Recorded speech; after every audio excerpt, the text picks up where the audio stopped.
Whatever happened to Lahaina, West Maui, Hawaii, after that devastating, deadly fire last August? What really caused the fire? What happened to the missing kids? Has the area been bought out by elites? Have the homes been rebuilt? What happened to the families devastated by this fire? We're going to bring on a Maui local, a man who grew up in Lahaina. I personally saw our boat trailer come melted into a pool of metal. Scratching my head, wondering how it's possible. There's even reports that I've heard from people that I trust, friends of mine that were in the middle of the fire. They claim that they saw lights coming from the sky like lasers. Their thought on that was maybe it started naturally, but it got out of control from other means. I personally don't want to 100% believe that. One of the things that we've heard pretty often is converting Lahaina to a smart city, having it be a leading example for the US and the world. And what's happening now is there are some families that have sold their land. And we're going to ask him some of your questions. We had a headline across the desk from NPR in regards to a billionaire named Mark Benioff, who is quietly buying up land in Hawaii, and no one knows why. This man is not, here he is, he's not just buying oceanfront mansions. It says here, what's different here is that rather than focusing on coastal mansions and gated communities, Benioff is buying property in a rural residential town. In the majority of instances, he's paid more than current market value, according to public reports. He purchased land for more than 50% above the current market value. So why are billionaires buying up huge swaths of inner areas of the islands? Now, this particular island he's buying on is the Big Island. People are concerned about the future of Hawaii and the futures for locals. And are they going to be priced out of house and home? We're going to talk to a local from Maui now. Today, I am joined by Zane Schweitzer, world champion surfer, a resident of Lahaina, grew up in Lahaina, Maui, Hawaii. Everyone has questions about what really happened August 8th with that devastating, deadly fire. And our questions finally answered this long afterwards. Zane, thank you so much for coming on the show. Can you tell me, first of all, how is Lahaina doing today? Yeah, well, thank you for the time, Ivory, and taking interest in our experiences happening in our beloved hometown of Lahaina. Today, we're now over 7 months out away from the fire. So we've had some time to navigate these challenging times, to say the least. But currently, one of the big challenges is the shortage of housing. And so there was well over, over 3,000 homes burnt down. But you got to think of that as generational family homes with potentially 3 generations living under each roof, and a lot of non-permitted add-ons to accommodate a growing family over time. And so there was a lot of people displaced in this fire. And still, even today in March, we have I think it's still over 1,000 people with no housing. And Royal Lahaina and some of the hotels have been kind to host a lot of the displaced fire victims, but that's not a long-term thing. And a lot of these families have already moved around between 4 and 6 times from hotel to hotel. And so that alone is taking a toll, I think, on our community. Parents having to drive their kids to different sides of the island for school, having to work in a temporary location in another side of the island, and living in a completely different area. So everyone's spread out very thin right now, both physically and mentally. Yeah, Fox News reported that 80 to 90% of housing was decimated by the August 8th fire. Mm-hmm. How much of that has been rebuilt? Nothing. Yeah, we're in the cleanup process. Currently, they're cleaning up about 1 property per day, which doesn't sound like a lot, but they're doing amazing work. There's local companies involved like Truth Excavation, and there's out of state companies that could handle this hazardous waste. So it's a huge collaboration. A quick thank you to the sponsor of my coverage, National Gold Group. Gold soared past 2,100 an ounce by the end of 2023. Donald Trump recently warned that the U.S. dollar no longer being the world standard will be our greatest defeat in 200 years. Military conflicts in Israel, Ukraine, and Yemen, plus rate cuts on the table, are fueling gold's meteoric rise. Several major banks are all forecasting sizable rate cuts in an election year. Some say this is Biden's Hail Mary attempt to keep the White House. Meanwhile, our national debt is skyrocketing higher. There's a direct correlation to the national debt and the price of gold. In 2020, the U.S. debt was $23 trillion and gold was $1,500 an ounce.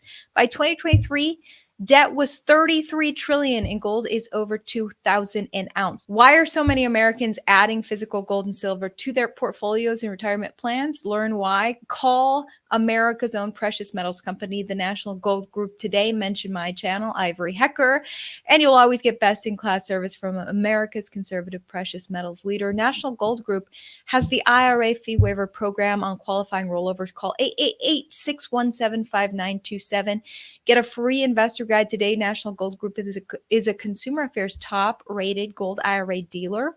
Call 888-617-5927. That number down in my description. Remember, there's always a risk of loss, and past performance is not indicative of future results. From what we understand, looking at other devastations, we're kind of moving on track, I guess, for a recovery, emergency action plan, but it's just still, it's not fast enough for the many families and generational locals to Lahaina that are every day having to make hard choices, whether they're going to have to move off island or find a way to make it work elsewhere on the island.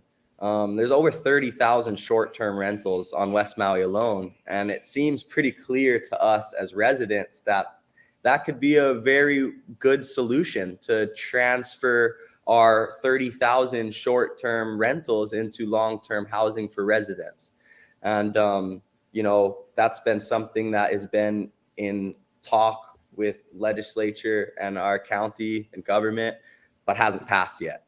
Something Governor Green is, I don't want to say promised, but said that he would deliver already twice since January. And so we have high hopes, and we're keeping our faith alive that, a clear solution like transferring short-term rentals into long-term residential housing is in our near future. And until then, we're dealing with mental health issues and families struggling to survive. Myself, a lot of friends that I grew up with are, having a very hard time, especially if they have animals or kids. Because a lot of these places that county and FEMA and Red Cross are setting them up in have, a lot of rules and regulations with dogs and animals and whatnot. And so, it's every day a new challenge. But I think for the most part, our community is so strong, and we've stayed together and adapted through this situation. And all of us have went from taking on a role of emergency action planning, supply distribution, being there for our community to provide safety and security in one way or another. And now we're kind of moving on into this transition of long-term planning, trying to figure out how we could provide that security so families could stay in Lahaina. And as well, choosing battles that we feel are feasible, because so much of this stuff, taking a step into politics is tough, man. It's feels like an uphill battle at times. Right. Well, a lot of my viewers had so many questions when this fire happened. They were very suspicious. Conspiracy theories abounded about how a fire could be so devastating so quickly. And theories on what caused the fire went on for months. I have this by December, I have this article from the Daily Mail saying that scientists have a new theory on what caused the Maui wildfire that left 100 people dead. And it wasn't the nearby hurricane that thrashed the island. So initially the hurricane was blamed. Now in this article, they're talking about downslope winds. That's what they're calling it. The speed of the winds coming down from the mountain onto unmanaged grass Mhm. caused that fire to ignite so Yeah. intensely. Have you guys on the island figured out your own theory on what really happened? Yeah, we've had a lot of conversating between our community leaders and residents who were in the fire and experienced it firsthand. My wife and I have a classmate that lives at Lahaina Luna, and early in the morning, he witnessed that you would call it the downhill slope, or as Lahaina residents, we know it as the Kaua'ula winds. And the Kaua'ula winds are historically famous for flattening everything in its path. It's in songs and chants historically in Hawaiian culture. And so it might not have been something that our more recent history was aware of, but this is the first time in my lifetime, and in I would say potentially the last 50 to 100 years, that we've really experienced this devastating Kaua'ula winds, or that downhill accelerating wind. And so from that storm and from the wind direction and the way it kind of contours through the valleys, in a way it's creating a funnel, and it's kind of pushing this wind, accelerating it faster than it would be once it exits this narrow passage from a valley or a gulch, and then, as you said, moving downhill. And one of our classmates has a video early in the morning of the winds that took down one of the first poles, that you could clearly see the sparks on the ground from the telephone lines, and the winds are crazy. And that was the first sign of fire that spread from Lahaina Luna. Now, we've heard theories and talked about, even, between some of people that I trust in our community, have other, thoughts on how it could have gotten so out of hand. But I think, looking at it in simple terms, we have to understand our environment around us and value the historical knowledge of the local people. And when we look at that, we know this is an area famous for devastating winds. We may not have experienced it in our recent generation, but this was it. And with the mismanagement of our natural resources, from an era of agriculture that diverted a mass amount of water, one of the biggest water thieveries of history, left Lahaina, a once lush native Hawaiian forest, very green with over 32 perennial streams, to now what we know in the recent 80 years or so as being a desolate, dry, abandoned ag lot with all of the water diverted to the point where we only have one perennial stream on the west side now. And so the mismanagement of natural resources, not allowing for the area to have natural fire breaks in greenery, in forest, in water, streams that actually separate the land, that could have been a huge prevention to not let this get out of hand. But of course, another one is the fact that telephone poles blow down on normal winds. It's not something that we have not seen. I mean, and we get gale force winds on Maui often, and telephone poles blow down quite a bit, and we're left with power outages. And in 2018, a fire burned down 3 homes, or I think about 3 to 5 homes, and that was a wake-up call for our community that the lines are an issue and they should be buried underground. Nothing was taken seriously then. No one died. Only a few houses were burned. And now here we are, 2023 of August, with the biggest disaster in U.S. history, one of the biggest disasters of the Pacific, and losing over 100 lives of our beloved community. But not only that, so much history and culture. And for me, as someone from this area, I'm not going to be able to raise my son in the same place that I knew. And the only thing that we could do is hopefully rebuild it back in a way that values our culture, our history, and our community, which has proven to be one of the things keeping us moving forward with faith, because no one was there to help us 2.5 weeks after the fire. It was just our community fending for ourselves. And we feel in many ways it's still like that. So Well, there were a lot of fundraisers. Did that help? yeah, there's definitely tons of funding out there that has been helping out. There's grassroots organizations that have been proving to be more directly beneficial to our community in the short term. Immediately, those funds that were getting raised weren't available, and so it was local nonprofits, local groups of builders, our community of watermen and waterwomen and fishermen that have resources that could be helpful and of benefit to our situation. Everyone came together to help, whether they were experts in disaster relief or not. Now, a few months after the fire, we're starting to see those funds be allotted, be kind of allotted for different things. One of the biggest things right now that they're focusing on is mental health for not only adults, but for kids. And that's kind of been a battle that I've chose to lead myself for my community, is accommodating the trauma for the children in our community and offering programs, ocean immersion programs, introducing them to safe ocean sport, mentorship, and environmental stewardship. And we have a nonprofit that we've been running, introduced over 6,000 kids in our community and around the world with our foundation, Kahaku Kahi.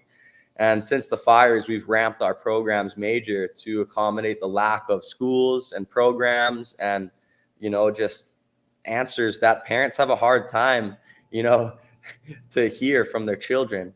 And so getting kids on the water, getting them in a positive learning environment, and being able to know that we've sent home a few families, a few kids feeling happier, feeling healthier, feeling more charged with good energy. To me, that's a battle that I could take on.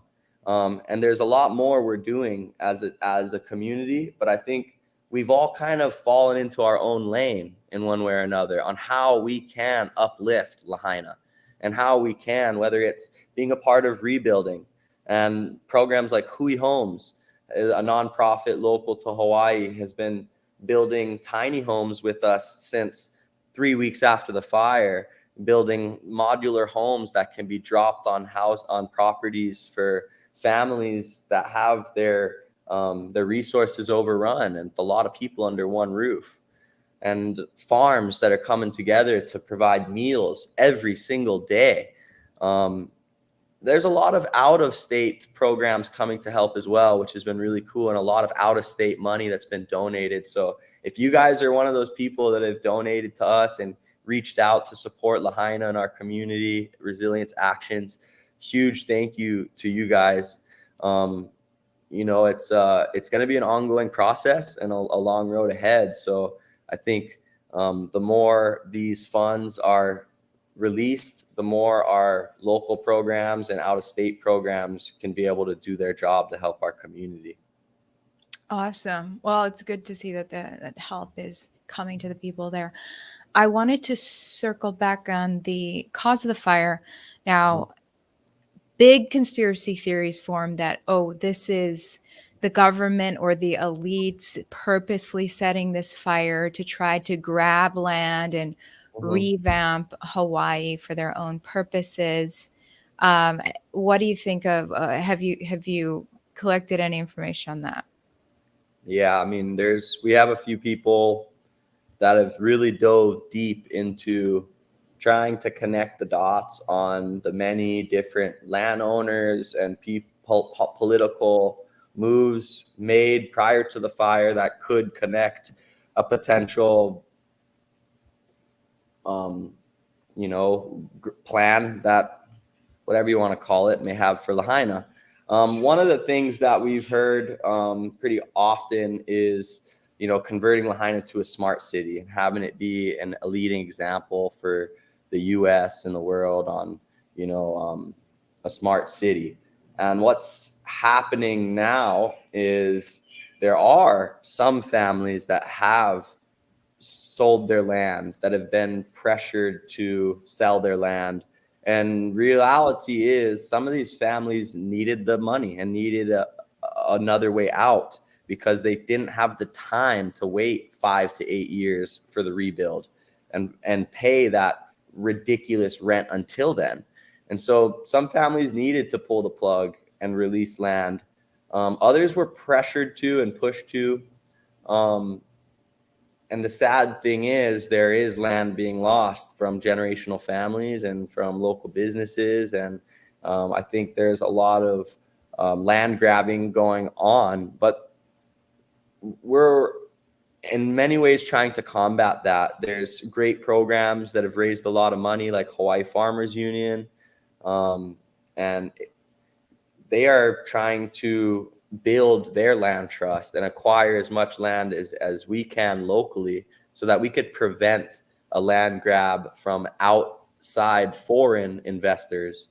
There's there's even reports that I've heard from people that I trust, friends of mine that were in the middle of the fire with horrific experiences, trying to evacuate their house and, losing a friend along the way, getting out of the fire and sleeping up in the mountains that night. And they claim that they saw,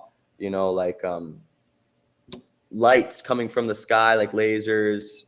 Potentially their thought on that was maybe it started naturally, but it got out of control from other means. I personally don't want to 100% believe that. From the knowledge that I have and from my personal experience, I want to believe that this got out of control from gale force winds that created an inferno. I personally saw our boat trailer melted into a pool of metal, scratching my head, wondering how it's possible. Seeing some houses that are just perfectly preserved, like the fire just moved around it. But in many ways, this is nature. And sometimes nature is hard to fully understand. Like in the ocean, you can't see the current or the wind that's taking you out to sea, to the horizon. And in many ways, the wind can act like that too, carrying air currents through the natural land features and city features that navigate and bend the wind in certain ways to make the fires move in some directions and not the others. I also know that in order to melt metal, you need an inferno. And what that is feeding oxygen to a fire. And that's what we had. We had this very strong wind just feeding this fire. And maybe that can explain the pools of metal everywhere and the hard to really think about initially, but I try and I've done my due diligence to look at both sides. I don't also want to completely let go of the fact that there could be some very greedy people out there that want to play this event to their benefit. And I think in small ways that's happening already, and I'm not going to completely throw out the chance that in larger ways that could have been a part of it as well. And another question people had was about the kids. Now, the fire consumed the total number of people who died at last check was 101, ages 7 to age 90. The number was initially inflated, but DNA tests were able to consolidate the death toll. Yeah. Now, after the fire, the school system reported a lot of missing children. Kids were not coming back to school. Then conspiracy theories formed. Are these kids kidnapped in this fire? Or did parents decide we've got to get off the island. We've got to go somewhere else. That's why the kid's not showing up to school. They had to move somewhere else. But I don't think everyone's questions fully got answered about what happened to all those children that the school system reported missing. Do you have details on that? Yeah, that was one of the big things that our community was diving deeper into, because a lot of people were reaching out to us as well, wondering about that statistic. And personally, I know many families in Lahaina that weren't legally meant to be here. They didn't have their records in one way or another, whether it was green card or citizenship. And Hawaii is a big melting pot of cultural diversity from the agriculture era. And some families, whether they've stayed here from that time or whether they've came in recent years, were undocumented.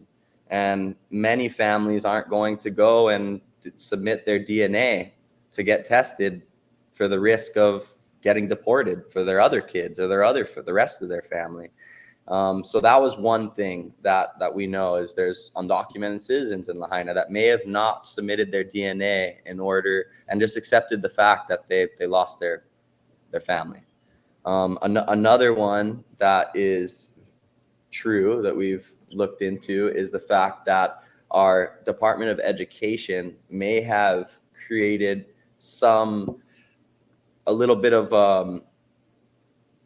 I don't want to say a crisis, but it definitely created some chaos because their initial report on children and students that did not attend school kind of left people saying, well, where did all these kids go? And they weren't necessarily, they were just saying that these kids didn't come or show up or they weren't accounted for in the alternative schooling location. A lot of families that I know very well are still dealing with heavy trauma, and there's no separation anxiety is real. These kids can't leave their parents' side right now. Parents don't want to let their kids out of their sight. There's violence rising on a weekly basis in schools between kids in elementary and high school. Who knows if it's because of all this stress and mental health crisis. Also, these schools are spread out. Traffic has been a problem before the fires, and our infrastructure was a problem before the fires. So now you have families urged to take their kids to school, and they're driving 2 hours from their temporary home, and then having to drive another hour or two to work, and then having to do it all over again on the pickup to get home. And so some families are just choosing to do their own schooling or outdoor learning, or even just take a break for a little bit. And I totally understand that. I'm a new father myself with an 8-month-old son, and so much of my time and energy into community resilience, sacrificing my own business and my own time as a professional athlete has been to create an environment that I'm proud of for my son. And I think all of us are thinking about that. How can we continue to shape Lahaina in a way that will make our kids and the next generation still feel like this is a place for them, and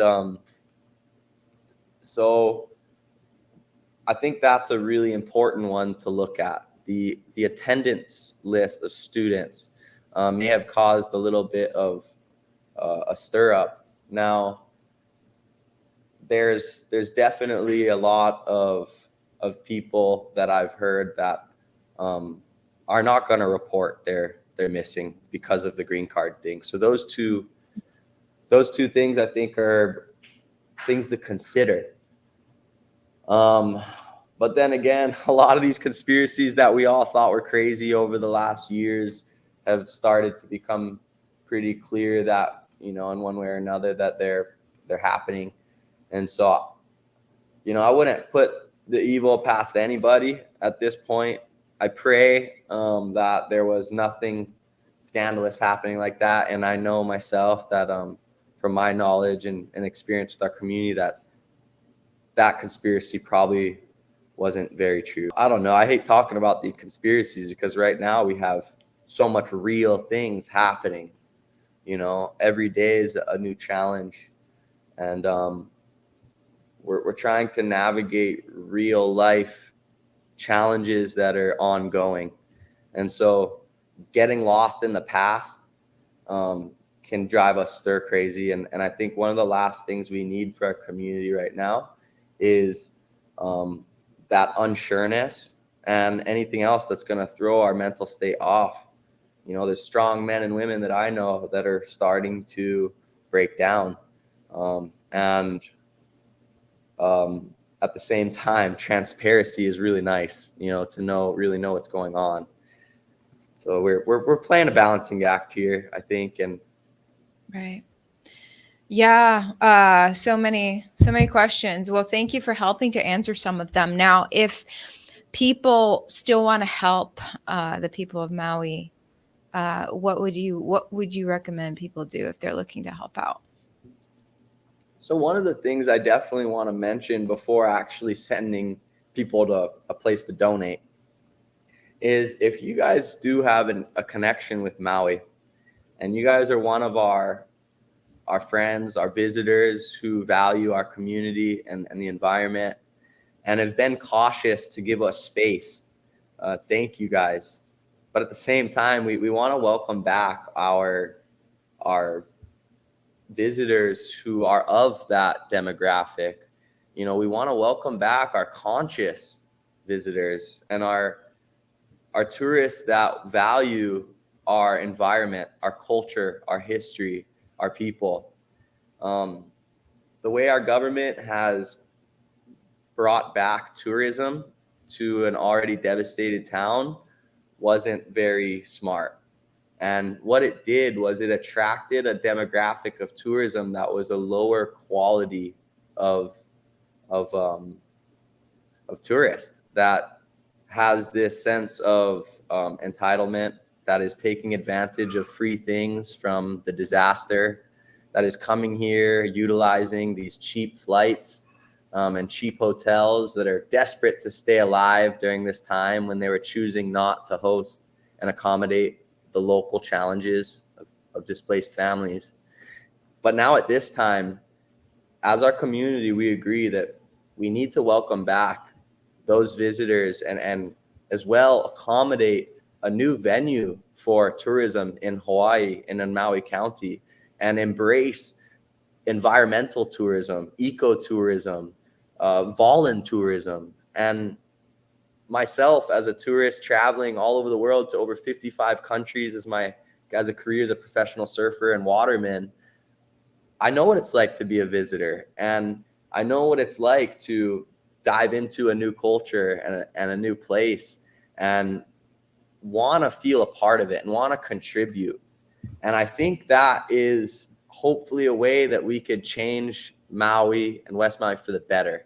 We've been surrounded by tourism for too long, and we can't get rid of tourism. It's not something that's going to happen.